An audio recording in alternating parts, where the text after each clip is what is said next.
लगन तो मुँह से लगा बैठे।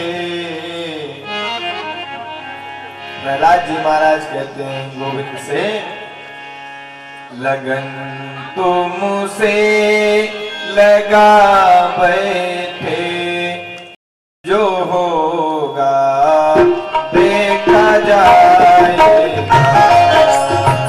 लगन तुमसे लगा बैठे, जो होगा देखा जाएगा।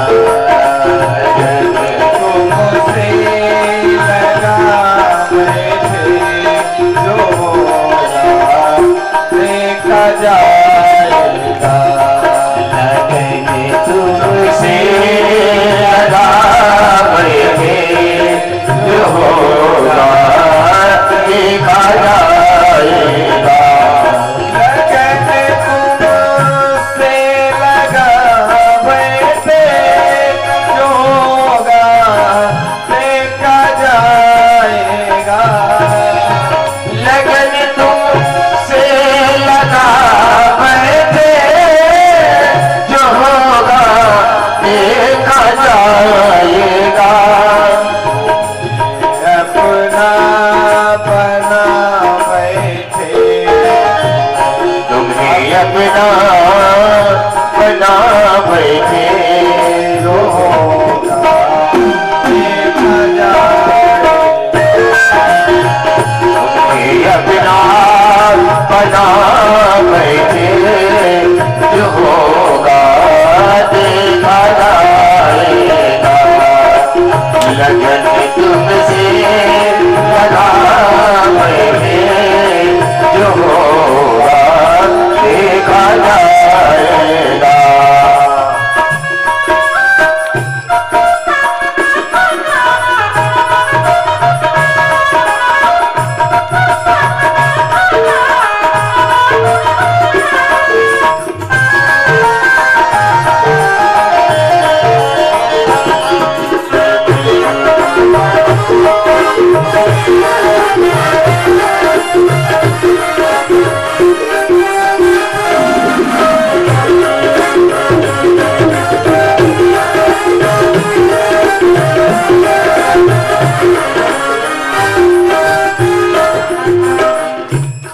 कभी दुनिया से डरते थे, तो छुप छुप याद करते थे।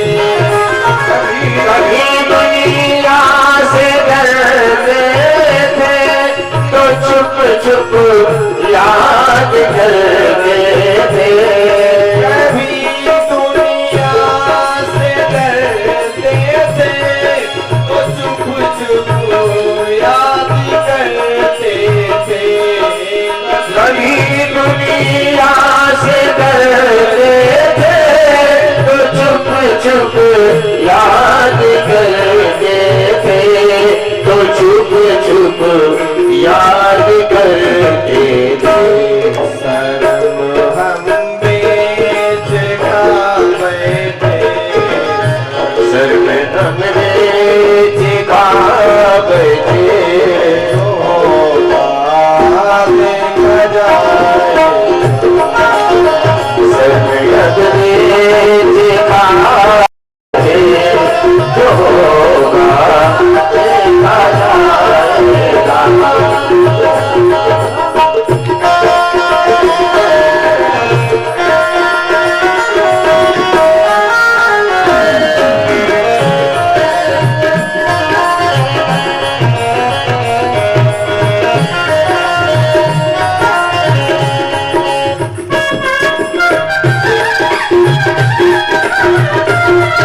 बदनाम कर देगी। कभी करता किए दुनिया में बदनाम कर देगी। कभी करता किए दुनिया हमें बदनाम कर देगी, हमें बदनाम कर देगी। पैदा उठा बैठे लोग पर्दा उठा बैठे जो देखा जाए। लोग पर्दा उठा बैठे जो देखा जाएगा। लगन तुमसे लगा बैठे जो देखा जाएगा।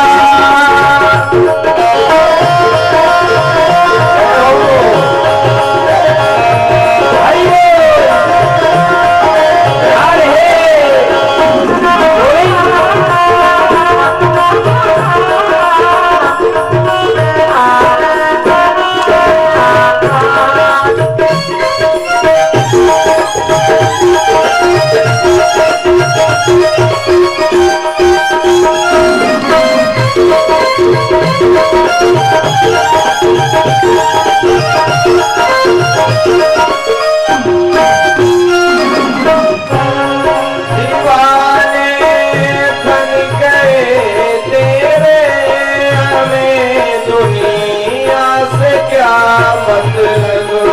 दीवाने बन गए थे तो फिर दुनिया से क्या मतलब।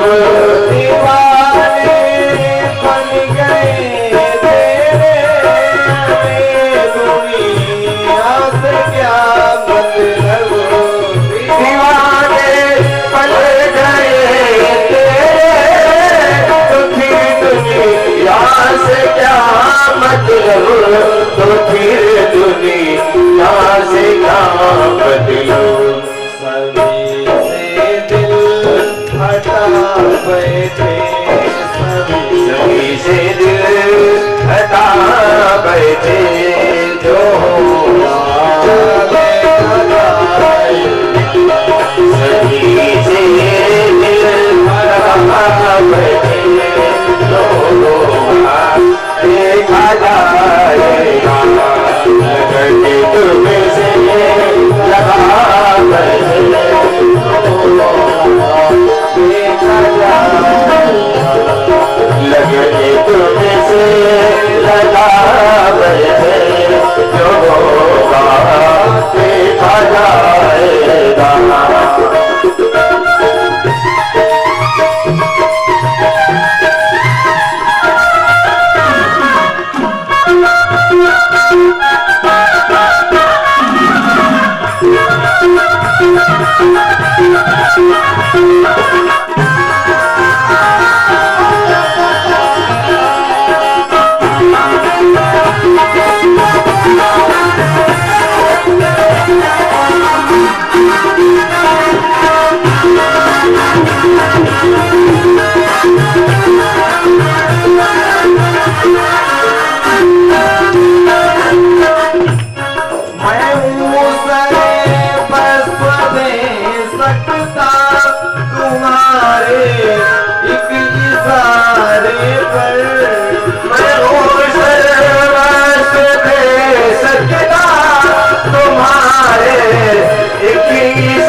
तुमसे लगा बैठे जो होगा देखा जाएगा।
तालियों की सेवा करते हुए जीवन लुटा रहे थे जो होगा देखना।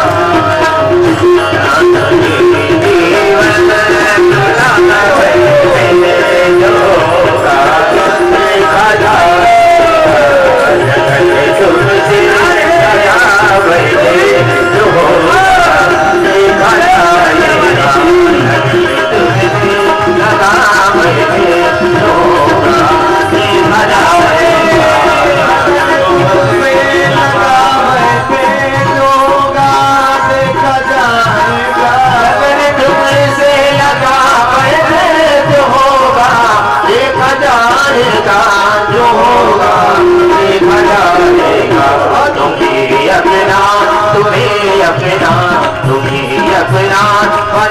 रहे थे जो होगा देखा जाएगा। तुमसे लगा बैठे जो होगा देखा जाएगा।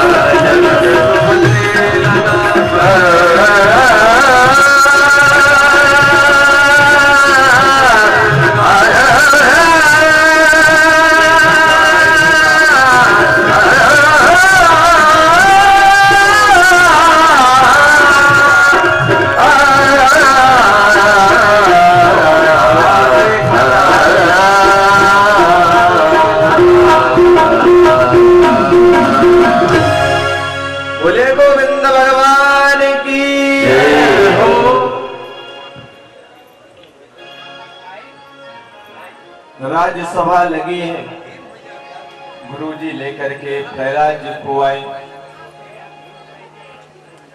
प्रहलाद जी को हिरण्यकश्यपु ने देखा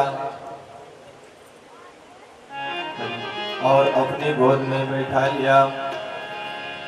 कहा बेटा बताओ क्या पढ़ करके आए हो? सुंदर सुंदर पाठ सुनाओ जो पढ़ाया गया है। अब प्रहलाद जी मनी मन सोच रहे हैं कि पिताजी सुनना चाहते हैं, सुंदर सुंदर बात कहते हैं सुनाओ, और मैं जो सुनाऊंगा वो सुन नहीं पाएंगे।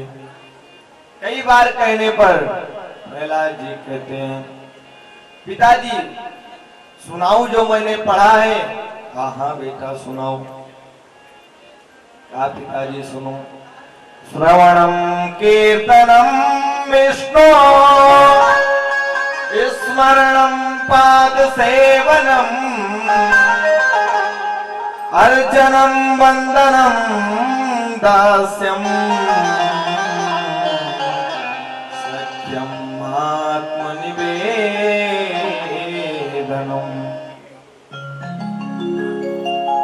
पिताजी, मैंने अपने जीवन में यही पढ़ा है, भगवान की कथा सुननी चाहिए, भगवान के कीर्तन करने चाहिए, वंदन करने चाहिए, अर्चन करने चाहिए। आत्मनिवेदनम, अपने आप को भगवान के चरणों में समर्पित कर देना ही जीवन का मुख्य लक्ष्य है। जैसे ये बातें सुना हिरण्यकश्यपु ने, गोदी से बाहर कर दिया। क्या करते हो? मेरे शत्रु का नाम लेते हो, मेरे शत्रु का गुणगान मेरे सामने करते हो। प्रहलाद जी को इस तरह का और गुरु जी को डांटने लगा। कहा क्यों? इसी बात की हम तनख्वाह देते हैं आपको, यही पढ़ाते हो, हमारे बालक को बिगाड़ रहे हो, क्या पढ़ा करके लाए हो? गुरु जी हाथ जोड़ करके कहते हैं, महाराज ये जो पढ़ा है सो हमने पढ़ाया नहीं, ये खुद ही पढ़ करके पता नहीं कहां से आया है। महाराज क्षमा करें, काल ले जाओ, दोबारा इसको पढ़ाओ, और ऐसी गलती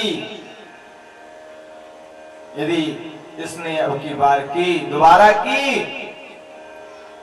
तो मैं इसे तो बाद में देखूंगा, आपसे पहले निपटूंगा।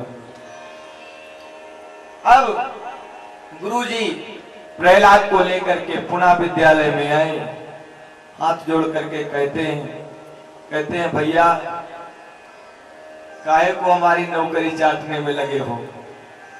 जो पढ़ाया जाता है वही पढ़ो। कहा गुरुजी जो हम पढ़ना चाहते हैं, जो हमने जीवन में पढ़ा है वो पढ़ाया नहीं जाता, यहाँ यही मार काट सिखाई जाती है। बहुत प्रकार से समझाया, लेकिन प्रहलाद जी मानते नहीं। एक दिन की बात, गुरुजी विद्यालय में थे नहीं, तो गुरुजी चले गए बाहर। इधर प्रहलाद जी ने बच्चों को इकट्ठा किया। आज गुरुजी है नहीं, आज है छुट्टी। आज छुट्टी है, कहाँ? आज पढ़ना नहीं है, आज हम खेल खेलेंगे, आज खेलने की छुट्टी है। बालकों ने कहा, दैत्य बालकों ने कहा कौन सा खेल खेलेंगे? क्या इस तरह बताने वाला खेल नहीं है, खेलेंगे तब समझ में आएगा। कहा अच्छा, अब ले जा करके बढ़िया बड़ा सा हाल बना है, उन्हीं में बालकों को ले जा करके, और प्रहलाद जी महाराज कहते हैं देखो ये जो पढ़ रहे हो ये मार काट की शिक्षा से कल्याण होने वाला नहीं है। ऐसा करो कि मनुष्य का तन मिला है तो भगवान के नाम का जप करो, क्योंकि दोबारा ये मनुष्य का तन मिलेगा नहीं। मनुष्य का तन मिला है तो भगवान का भजन करो, कीर्तन करो। समस्त बालक कहते हैं, समस्त बालक कहते हैं देखो आप तो बच जाते हैं, लेकिन हम लोग नहीं बचेंगे। आप तो महाराज के बेटे हैं, महाराज जैसे तैसे आपको डांट फटकार करके केवल फुर्सत ले लेते हैं। यदि हम लोग पकड़े गए इस तरह दुस्साहस करते हुए तो हम लोग जीवित नहीं बचेंगे। प्रहलाद जी ने कहा फिर डरते हो? जाको राके साया मार सके ना कोई, बाल नवा का कर सके, चाहे जग में बैरी हो।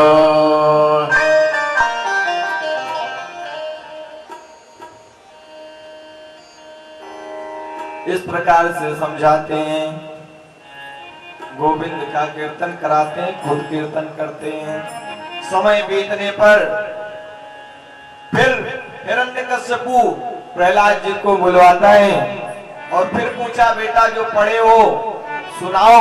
फिर वही कहते हैं, पिताजी क्षमा कीजिएगा, मनुष्य का तन पा करके जिसने भगवान के नाम का गुणगान नहीं किया उसका जीवन व्यर्थ है। कैसे बिल्कुल हिरण्यकश्यपु आग बबूला हो गया, झिटक दिया, कहा जाओ इसको मृत्यु दंड दे दो। हाथी के पांव के नीचे दबाया गया। प्रहलाद जी का बाल बांका नहीं हुआ, पहाड़ पर से फेंकवा दिया, मानो भगवान आकर के अपनी गोद में उठा लिए। सर्पों के कमरे में बंद करा दिया गया, काल कोठरी में, फिर भी प्रहलाद जी का बाल बांका नहीं हुआ। बहुत प्रकार से यातनाओं को सहना पड़ा प्रहलाद जी को, लेकिन भगवान का नाम जपना छोड़ते नहीं। अब तो हिरण्यकश्यपु तंग आ गया, अब करे क्या? हिरण्यकश्यपु की एक बहन है जिनका नाम है होलिका। आई कहा, महाराज आप बड़े चिंतित हैं, बात क्या है?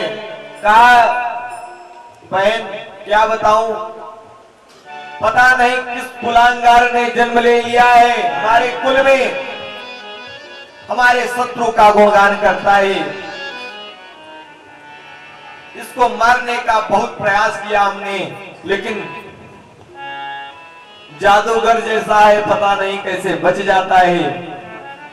अनेकों उपाय किए तो इसकी मृत्यु नहीं होती।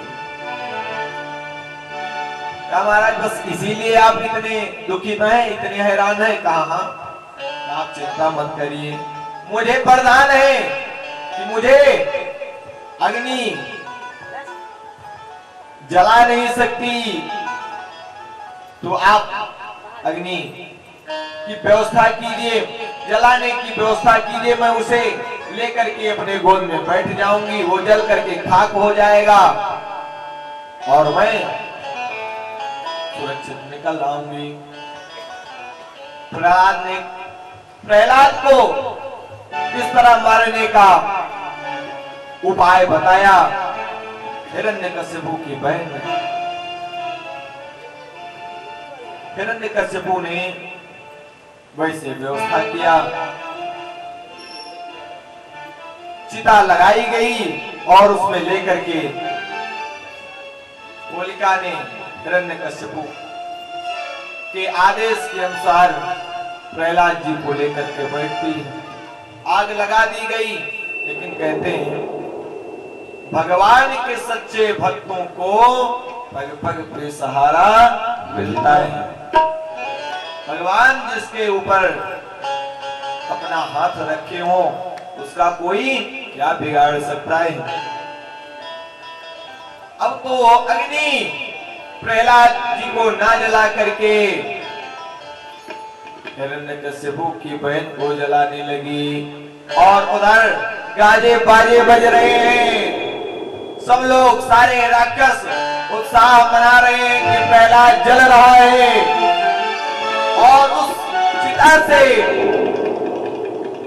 उनकी बहन चिल्ला रही है, भैया बचाओ, ये ब्रह्मा जी का वरदान सब उल्टा हो जा रहा है, अग्नि मुझे जला रही है लेकिन कौन सुनता है।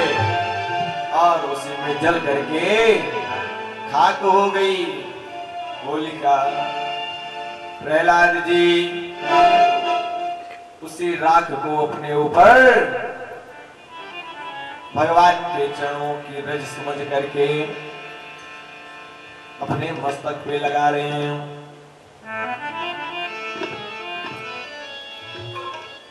हिरण्यकश्यपु बड़ा व्यथित हुआ।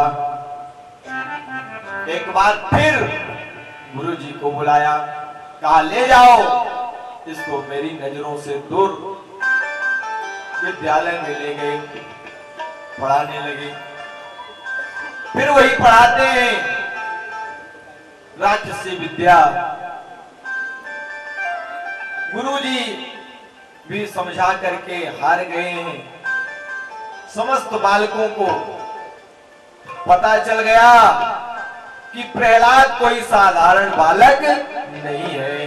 अब तो समस्त बालक इकट्ठा हुए प्रहलाद जी से कहते हैं, ये बताओ आपको शक्ति मिलती कहां से है? आप ऐसे ऐसे यातनाओं से बच कैसे जाते हैं? हम लोगों को भी बतावें। प्रहलाद जी ने कहा बतावें हमको शक्ति कहां से मिलती है? हाँ। कहा तो चलो कमरे में ले गए और कहा जैसे कीर्तन हम करते हैं वैसे कीर्तन आप लोग भी करो। अब तो महाराज समस्त राक्षस बालकों से प्रहलाद जी कीर्तन करा रहे हैं। श्रीमन नारायण नारायण नारायण नारायण नारायण नारायण श्रीमन नारायण नारायण नारायण श्रीमन नारायण नारायण नारायण भजमन नारायण नारायण नारायण भजमन नारायण नारायण नारायण श्रीमन नारायण नारायण नारायण श्रीमन नारायण नारायण नारायण। दोनों हाथ ऊपर करके तालियों की सेवा करते हुए भगवान का कीर्तन करिए। श्रीमन नारायण नारायण नारायण श्रीमन नारायण नारायण नारायण भजमन नारायण नारायण नारायण नारायण नारायण नारायण नारायण जो नाम लेते हैं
पहुंच गई हिरण्यकश्यपु के महलों तक। हिरण्यकश्यपु ने देखा मेरे विद्यालय में मेरे शत्रु के नाम का कीर्तन हो रहा है। 5 शिष्यों को भेजा, कहा जाओ क्या करके कीर्तन बंद कराओ जल्दी से। आए, जो ही हाल में प्रवेश किया, कीर्तन का प्रभाव मारा। 440 करंट का वोल्ट का करंट लगा और वो भी कीर्तन करना प्रारंभ कर दिए।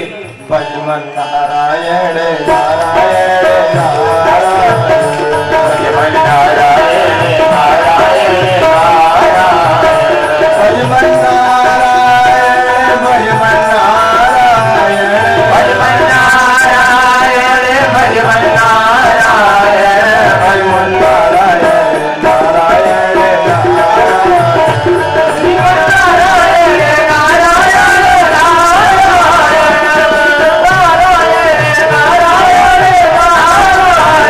हिरण्यकश्यपु ने देखा कीर्तन बंद नहीं हुआ और जोर जोर से होने लगा।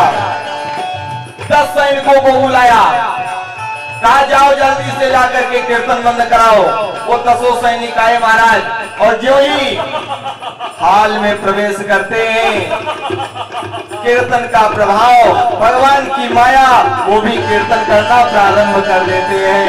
श्रीमन नारायण नारायण नारायण, श्रीमन नारायण नारायण नारायण, भजमन नारायण श्रीमन नारायण, भजमन नारायण श्रीमन नारायण,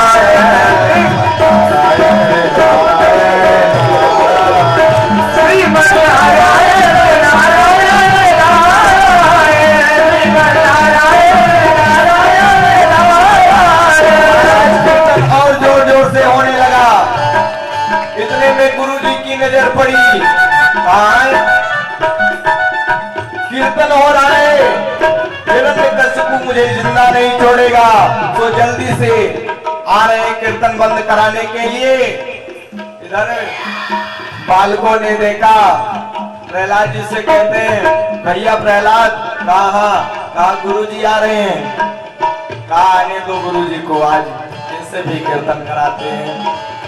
कहा छोटे से हैं, बिल्कुल हल्के से पतले से, आज आवे गुरुजी तो इनको उछाल उछाल करके कीर्तन कराओ, ये भी आज कीर्तन का मजा ले ले। और जो ही गुरुजी आए, कमरे में प्रवेश किया, भगवान का प्रभाव, भगवान के नाम का प्रभाव, वो भी कीर्तन करना प्रारंभ कर दिए। श्रीमन नारायण नारायण नारायण, श्रीमन नारायण नारायण नारायण, भजमन नारायण श्रीमन नारायण, भजमन नारायण श्रीमन नारायण, भजमन नारायण श्रीमन नारायण, भजमन नारायण श्रीमन नारायण, श्रीमन नारायण नारायण नारायण, श्रीमन नारायण नारायण श्रीमन नारायण नारायण नारायण। अब जोर जोर से कीर्तन होने लगा। वहां राक्षस के बालक कीर्तन कर रहे हैं और आप लोग इतना बार कहना पड़ रहा है कीर्तन करो। कुछ लोग तो कसम खा करके बैठे हैं कि नहीं करेंगे तो नहीं करेंगे। देखो भैया, कसम खा करके मत आया करो। कीर्तन हो रहा है तो प्रेम से भगवान के नाम का कीर्तन करो। भगवान की कथा में बैठ करके कीर्तन करोगे तो फिर 84 लाख योनियों में नाचना नहीं पड़ेगा। कीर्तन का उल्टा होता है नर्तकी। जो कीर्तन करता है भगवान का, उसे फिर नाचना नहीं पड़ता 84 लाख योनियों में। इसलिए प्रेम से तालियों की सेवा करते हुए हाथ बंद करके मत बैठो, कुछ व्यायाम करो। श्रीमन नारायण नारायण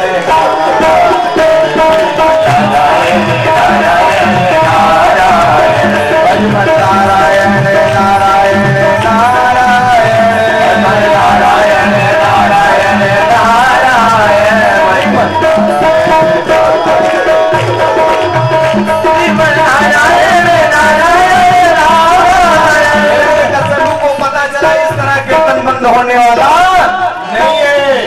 सो तलवार निकाला, आप हमें ही जाना पड़ेगा। महाराज हिरण्यकश्यप आया और देखा कीर्तन जोर जोर से हो रहा है, समझ गया कीर्तन का एक प्रभाव है कि मैं यदि कमरे में प्रवेश करूंगा तो मैं अपने आप को कीर्तन करने से रोक नहीं पाऊंगा।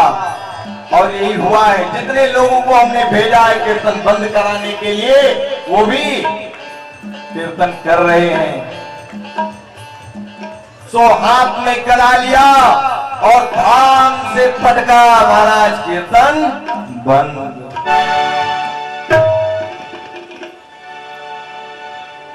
गुरु जी को धिक्कारने लगा,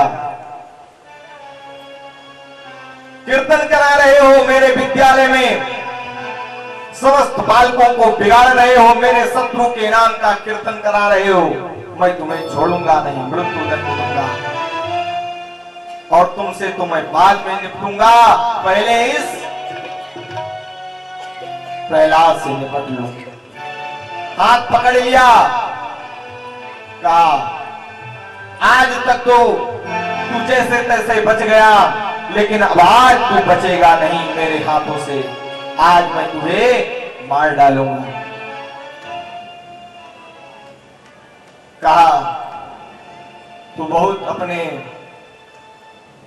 भगवान का गुणगान करता है ना, बता तेरे भगवान कहां हैं, आज मैं उनसे ही निपट लूं। प्रहलाद जी हाथ जोड़ करके कहते हैं, पिताजी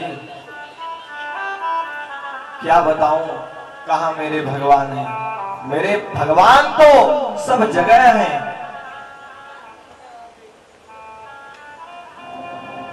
कहां सो कहां जहां प्रभु नहीं, हर जगह भगवान है। कहा हर जगह भगवान है, कहा खंभे में बांध दिया है। कहा मैं कैसे मानूं कि हर जगह तुम्हारे भगवान हैं। कहा महाराज प्रमाण है। कौन सा प्रमाण? कहा सुनो, हम हूं महराम तू महराम, खड़ग महराम खंभों में लीजे, नाम के अक्षर चौगुन के, फिर 5 मिलाई के 2 गुण कीजे। हर जगह भगवान है, मैं सिद्ध करता हूं, आप लोग भी सुन लीजिए। नाम का अक्षर चौगुना कीजिए। जैसे इस पेड़ में कितने अक्षर हैं? 2, इसका चौगुना कीजिए। 2 चौक 8। हर एक वस्तु में हर एक जगह भगवान है, इसका प्रमाण है। 2 चौक 8 और कहते हैं 5 मिलाओ, 8 5 13 और फिर दूना कीजिए, 13 दूना 26 और फिर 8 से भाग दीजिए, 2 ही बचेगा। 8 तिरिक 24, कई बचा? 2। 2 का मतलब रा और मां। भगवान है कि नहीं है? महाराज आप 2 अक्षर वाले नाम में कहीं से सेट किए होंगे, महाराज 3 अक्षर वाले में बताओ, उसमें भी भगवान है। 3 वाले में वही गणित है, 3 चौक 12, 5 मिलाओ 17, दूना 34, 8 चौक 32, 2 रा और मां। है भगवान की नहीं? महाराज 4 वाले में 4 चौक 16, 5 21, दूना 42, 8 पंचे 40, 2 बचा कि नहीं? रा और मां। 5 वाले में महाराज 5 चौक 20, 5 25, दूना 50, 8 छक 48, 2 50। राम है कि नहीं है? 6 वाले में महाराज छचौक 24, 5 29, दूना 58 और 8 सते 56, 2 58। ऐसे ऐसे गुणा गणित बैठाइए। सब हर एक चीज में, हर एक जगह, हर एक वस्तु में भगवान है।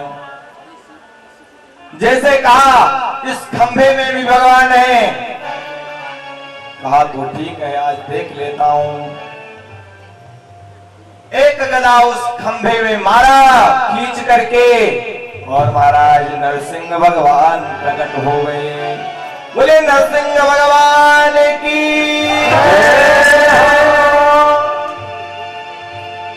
आधा शरीर नर का है और आधा शरीर भगवान का सिंह का है। युद्ध होने लगा। युद्ध होते होते नरसिंह भगवान ने हिरण्यकश्यप के वक्षस्थल को अपने नाखून से और महाराज हिरण्यकश्यप चिल्लाने लगा कि मैं मर नहीं सकता, आप मुझे मार नहीं सकते, मैंने ब्रह्मा जी से वरदान प्राप्त किया है। नरसिंह भगवान कहते हैं कौन सा वरदान प्राप्त किया है बता दो। कहा मैंने वरदान प्राप्त किया है ना दिन में मरूं ना रात्रि में मरूं। कहा बताओ दिन है कि रात? ना उस समय दिन था और ना उस समय रात्रि था, गोधूली बेला है। कहा फिर भी मैं नहीं मर सकता, मैंने ब्रह्मा जी से वरदान प्राप्त किया था कि ना मैं घर में मरूं ना मैं बाहर। नरसिंह भगवान कहते हैं ना ये घर है ना बाहर है, मैं चौखट पर लेकर के तुझको बैठा हूं, मारूंगा। कहा फिर भी आप मुझे नहीं मार सकते, मैंने वरदान प्राप्त किया था कि ना मैं नर से मरूं ना मैं नारायण से। कहा बताओ हम नर हैं कि नारायण हैं? कहा महाराज आप ना नर ही है और ना नारायण ही पूर्ण रूप से। कहा इसलिए आपको मारूंगा। कहा फिर भी मैंने वरदान प्राप्त किया था कि ना अस्त्र से मरूंगा ना मैं शस्त्र से। कहा ना मैं तुम्हें अस्त्र से मारूंगा ना मैं तुम्हें शस्त्र से मारूंगा, मैं तुम्हें अपने नाखूनों से मारूंगा। कहा मैंने ये भी ब्रह्मा जी से वरदान प्राप्त किया था कि ना ब्रह्मा जी के द्वारा बनाई गई किसी भी सृष्टि के द्वारा मेरी मृत्यु न हो। कहा ब्रह्मा जी हमें नहीं, हम ब्रह्मा जी को बनाते हैं, इसलिए मैं आपको मारूंगा। ब्रह्मा जी ने हमको नहीं बनाया, हम ब्रह्मा जी को बनाते हैं। कहा एक वरदान हमने और प्राप्त किया था, क्या? कि 12 महीने में किसी भी महीने में मेरी मृत्यु ना हो। कहा भैया हिरण्यकश्यपु 12 महीना नहीं है, 13वां महीना अधिक मास का हमने तुम्ही को मारने के लिए बनाया है। और ऐसा कर करके भगवान ने अपने दोनों नाखूनों से हिरण्यकश्यप के वक्षस्थल को फाड़ दिया और उसकी अंतड़ियों को निकाल करके अपने गले में लपेट लिया। क्यों ऐसा किया? क्योंकि हमेशा हिरण्यकश्यप भले भगवान से शत्रुता रखता हो लेकिन याद तो भगवान की हमेशा करता था, भले शत्रु भाव से। प्रहलाद जी रोने लगे। ऐसा विकराल रूप तो कभी किसी ने देखा नहीं। हाथ जोड़ करके खड़े हैं भगवान, वात्सल्य भाव से अपने जीवा से प्रहलाद जी के शरीर को चाट रहे हैं। सारे देवता बिल्कुल भयभीत हैं। देवताओं ने कहा प्रभु का ये विकराल रूप शांत कैसे हो? कहा लक्ष्मी जी को भेजो, यही जाकर के शांत करावें। लक्ष्मी जी जैसे गई, कहा ना भैया हमारे बस की बात नहीं है,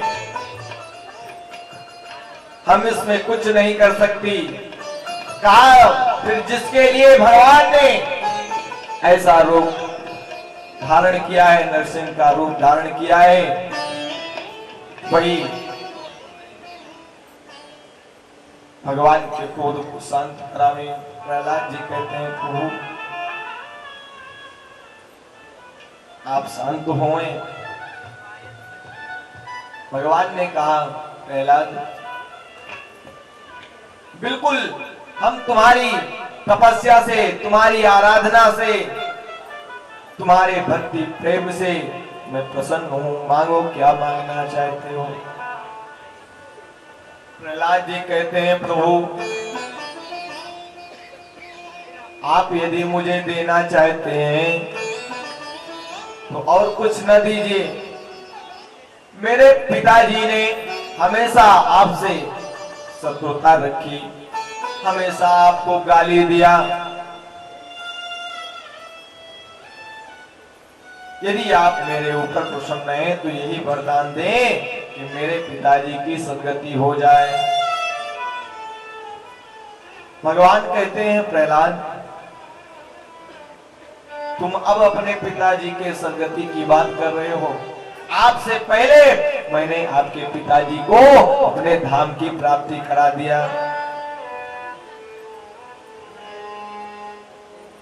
आपके पिताजी ने भले ही मुझसे शत्रु भाव रखा हो, लेकिन ध्यान तो हमारा वो हर क्षण करते थे ना। भगवान कहते हैं प्रहलाद मेरा जो ध्यान करता है, चाहे जिस भाव से जीव मेरा ध्यान करता है, मैं उसे अपने धाम की प्राप्ति करा देता हूं। आपसे पहले आपके पिताजी को हमने अपने परम धाम की प्राप्ति कराया है। और प्रहलाद आप अपने पिताजी की ही बात कर रहे हैं। आप जैसा भक्त जिस कुल में जन्म ले लेवे, उसकी 7 पीढ़ी पहले से ही यदि नरक में है, वो भी हमारे धाम की प्राप्ति करती है। कहा और वरदान मांगो, क्या मांगना चाहते हो। आप अब मुझे कुछ नहीं चाहिए। कहा यदि आप देना चाहते हैं तो मुझे अपने चरणों की भक्ति दें, हमेशा आपके नाम का गुणगान करता रहूं और मुझे कुछ नहीं चाहिए।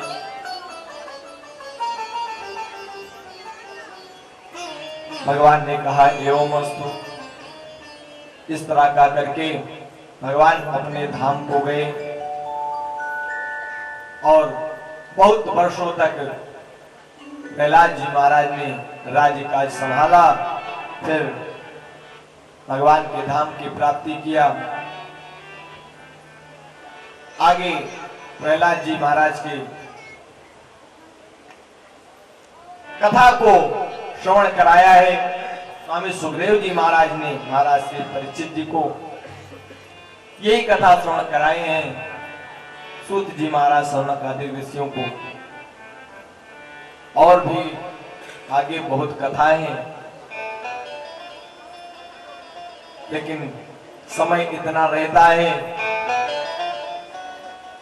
कि सब कथा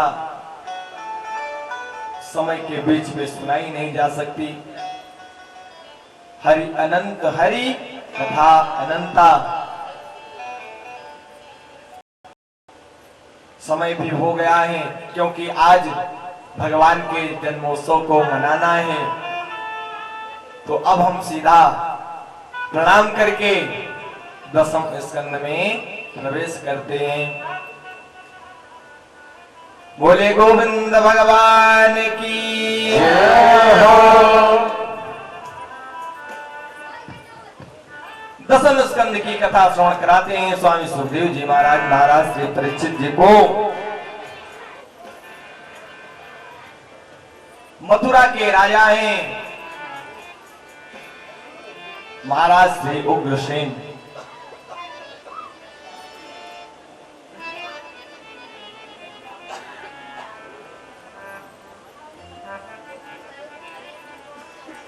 महाराज उग्रसेन की धर्मपत्नी का नाम है पौंडरेखा। एक दिन महारानी पौंडरेखा अपनी सहेलियों के साथ में बगीचे में भ्रमण करने के लिए गई हैं। सायंकाल का समय है। एक दुर्मलिक नाम का राक्षस आया और देखा महारानी पौंडरेखा के सुंदर स्वरूप को देख करके मोहित हो गया और मन में विचार किया कि महारानी के साथ में मैं भोग विलास करूं। लेकिन महारानी का उत्तम पतिव्रता है, इस तरह मेरा काम बनने वाला नहीं। सो उस राक्षस ने महाराज उग्रसेन का रूप धारण किया और जाकर के महारानी जी के साथ में समागम किया। और जाते जाते उसने अपना वास्तविक रूप दिखाया। कहा मैं महाराज उग्रसेन नहीं, मैं दुर्मलिक हूं। ऐसा जब देखा महारानी पौंडरेखा ने बड़ी दुखित हुई, बड़ी चिंतित हुई और ये बात किसी से बताई नहीं। लौट करके अपने महल वापस आई। समय बीता। उस दुर्मलिक के समागम के प्रभाव से महारानी पौंडरेखा गर्भवती हुई और समय आने पर एक बच्चे को जन्म दिया। और उस बालक का जैसे जन्म हुआ तैसे मानो पूरे संसार में हाहाकार मच गया। महाराज बादल कड़कने लगे, समस्त ब्रह्मांड में हाहाकार मच गया है। सब लोग त्राई त्राई कर रहे हैं। ऐसा उस बालक का प्रभाव है और नाम हुआ कंस। कंस जब बड़ा हुआ तो कंस जैसा कंस है, जैसा कंस का व्यवहार स्वभाव जैसा है, उसी प्रकार से उसके साथी मुष्टिक चाणूर जैसे उसके साथी हैं।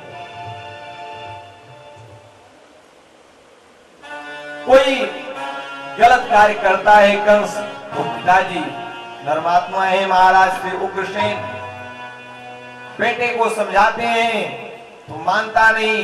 बिल्कुल जो महाराज उग्रसेन कहते हैं उसी का उल्टा करता है। एक दिन महाराज उग्रसेन ने जब बहुत समझाया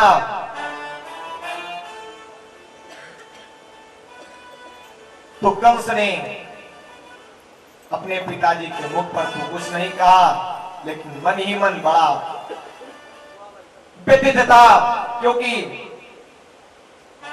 डांटते भी थे, मना करते थे।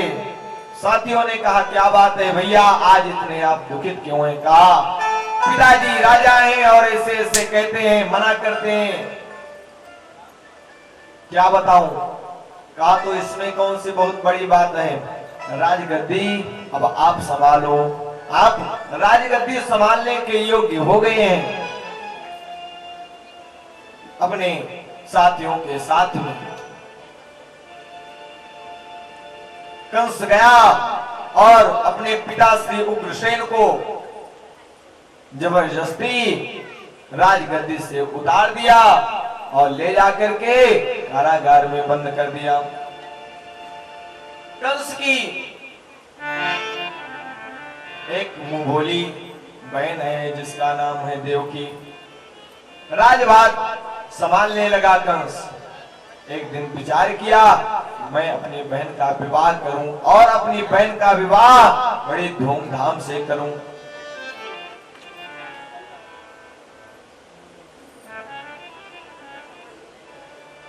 अपनी बहन का विवाह वसुदेव जी के साथ में तय किया, क्योंकि कंस जानता है वसुदेव जी बड़े धर्मात्मा हैं, सत्य प्रतिज्ञ हैं, मेरी बहन के लिए इनसे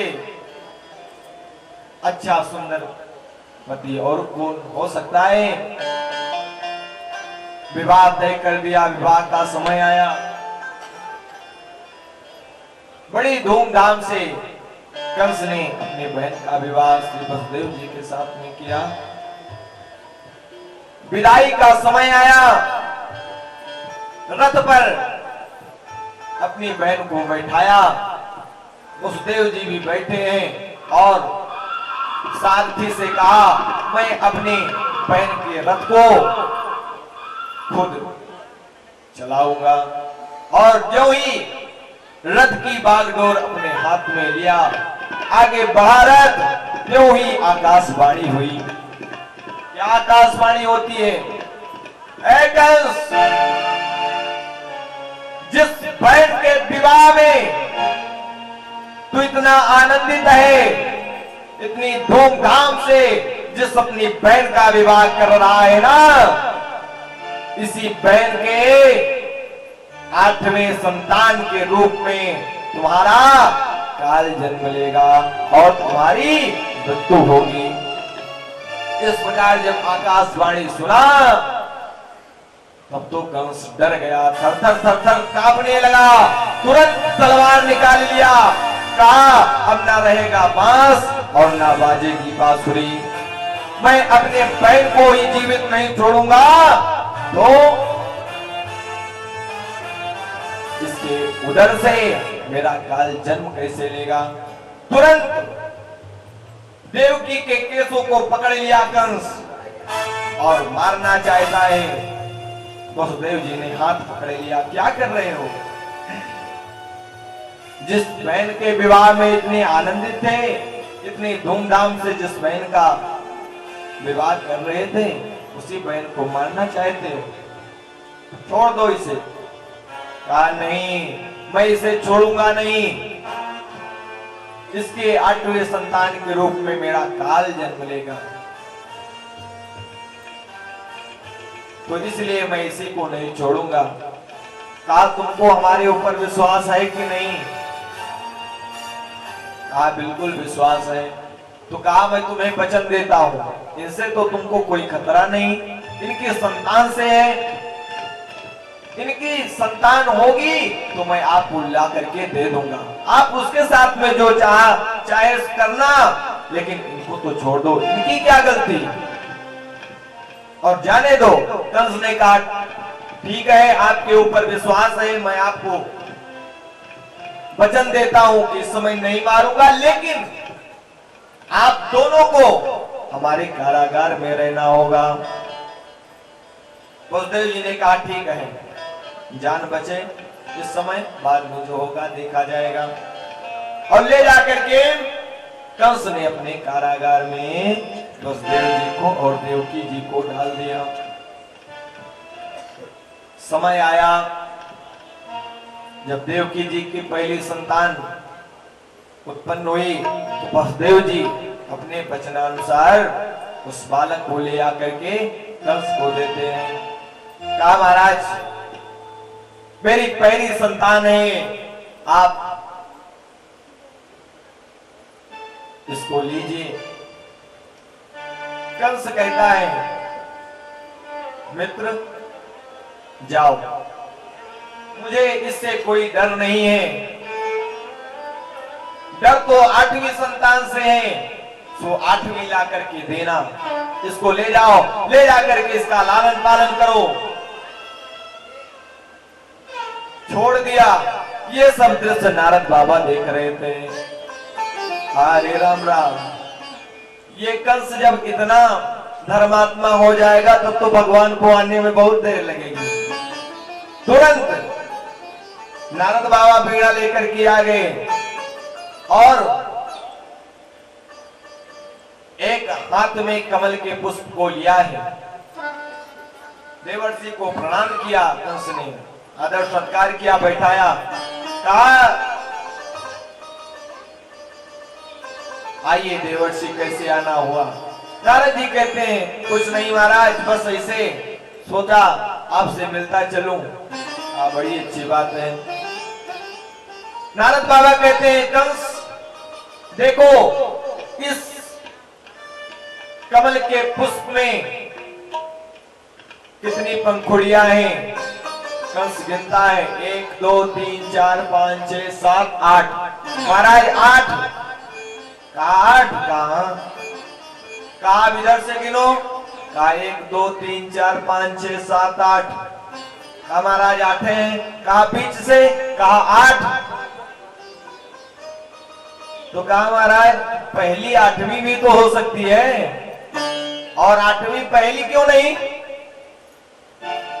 तुरंत कंस के बाद समझ में आ गई, हो सकता है देवताओं का कोई छल हो, 8वीं संतान पहले संतान के रूप में प्रकट करा सकते हैं। देवताओं का छल कौन जान सकता है? मैं छोड़ूंगा नहीं। तुरंत जाकर के कारागार में देवकी के संतान को खींच लिया और उठा करके महाराज पटक दिया, उसकी मृत्यु हो गई। इस प्रकार से देवकी जी के 6 संतान को कंस ने मार दिया। अब तो 7वीं संतान के रूप में बलदाऊ भैया आते हैं माता देवकी के गर्भ में, और भगवान ने योग माया से कहा कि आप माया के द्वारा देवकी जी के गर्भ को निकाल करके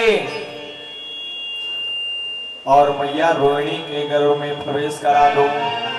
और योग माया ने ऐसा किया और इधर हल्ला हो गया, देवकी जी के 7वां गर्भ नष्ट हो गया। 8वें गर्भ में भगवान आ रहे हैं, और जिस दिन से भगवान गर्भ में आते हैं मानो महाराज उस कारागार में करोड़ों सूर्य का प्रकाश उत्पन्न हो गया है। देवकी जी का और देव जी का स्वरूप दिव्य हो गया है। समय आ गया है बिल्कुल भगवान के अवतार लेने का। भादों का महीना है,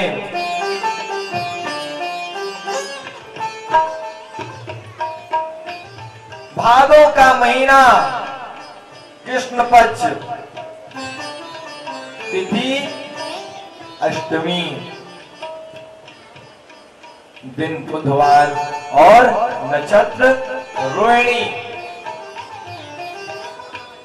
और इससे पहले 2 दिन पहले बलदाऊ भैया का जन्म हुआ है माता रोहिणी के उदर से। बोलिए बलदाऊ भैया की जय हो। ये हुआ है गोकुल में और भगवान अवतार ले रहे हैं मथुरा में। तिथि अष्टमी, दिन बुधवार, नक्षत्र रोहिणी, समय रात्रि के 12 बजे भगवान अवतार लेते हैं। 4 भुजाओं को धारण किए हुए हैं, पीतांबर धारण किए हुए हैं। चारों भुजाओं में क्रम से शंख चक्र गदा पद्म गोविंद का अवतार होता है। बोलिए गोविंद भगवान की, बोलिए कृष्ण कन्हैया लाल की जय हो। भगवान कंस के कारागार में अवतार ले चुके, लेकिन किसी को भी पता नहीं। दिव्य स्वरूप देवकी और वसुदेव जी हाथ जोड़ करके खड़े हैं। कहा प्रभु एक बात पूछे? हाँ आप बताओ, हमारे पुत्र बन करके आए हो कि हमारे बाप? कहा मतलब? अरे महाराज पुत्र का जन्म होता है, बालक का जन्म होता है तो बिल्कुल छोटा स्वरूप होता है, आप तो इतना विराट रूप, 4 भुजा धारण किए हुए हैं। कहा इससे आपको हैरानी है? कहा हम छोटे हो जाए? कहा भगवान ने कहा चलो हम छोटे हो गए, बस अब ठीक है। देवकी जी ने कहा अभी नहीं ठीक है। बोले अब क्या कमी है? बोले महाराज बालक का जब जन्म होता है तो 2 हाथ पांव ठीक है, 4 ठीक नहीं, 2 हटा दे में, हाँ 2 हटा दिए। भगवान बोले अब ठीक है? कहा अभी नहीं ठीक है। बोले अब क्या कमी रह गई? बोले जब बालक का जन्म होता है तो शरीर पर वस्त्र नहीं होता है, आप तो पीतांबर धारण किए हैं। कहा इसका मतलब बिना वस्त्र के होना पड़ेगा। देवकी जी ने कहा महाराज बालक बन करके आए हो तो होना ही पड़ेगा।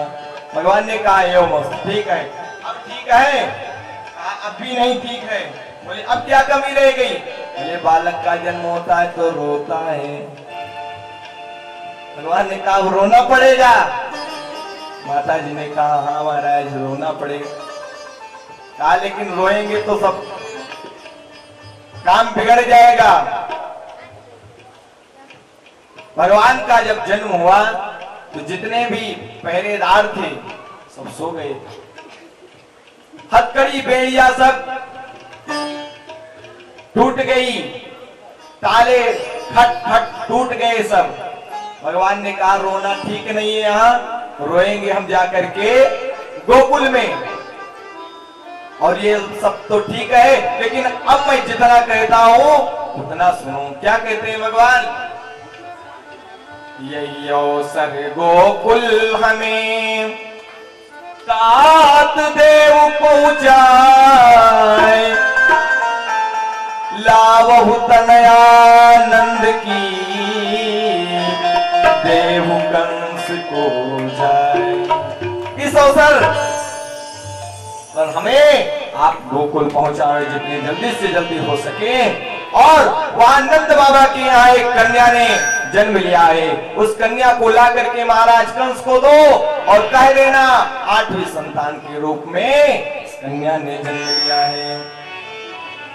अब तो महाराज वसुदेव जी वही कर रहे हैं, सूप माही लालन धर लेना, सूप माही लालन धर लेना, सूप माही लालन धर लेना, सूप माही लालन धर लेना, सूप माही लालन धर लेना, सूप माही लालन धर लेना, सूप माही लालन धर लेना, सूप माही लालन धर लेना, गोकुल भोर गमन,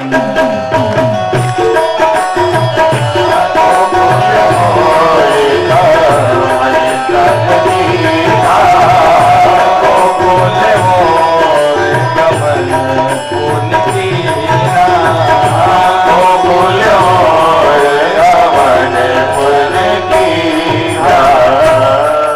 भगवान जब इस तरह कहते हैं कि मुझे गोकुल पहुंचाओ तो नंद बाबा के यहाँ जाने के लिए बलदेव जी तैयार होते हैं। सूप में भगवान को रखा और गोकुल के लिए प्रस्थान कर रहे हैं।